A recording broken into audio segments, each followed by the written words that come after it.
আসানসোল গ্রামে নীলকণ্ঠেশ্বর দেবোত্তর ট্রাস্ট পক্ষ থেকে গ্রামের শিব মন্দিরে আয়োজিত হল গণবিবাহ।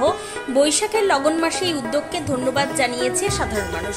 গ্রাম্য কমিটি থেকে সচিন রায় জানিয়েছে, এই প্রথম বছর এই উদ্যোগ 3 জোড়া দম্পতিকে বিবাহ বন্ধনে বেঁধে দেওয়া হলো।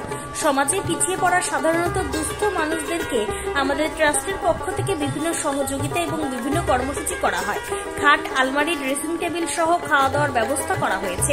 আগামী দিন আরো বড় আকারে গণবিবাহ কর্মসূচি করা হবে।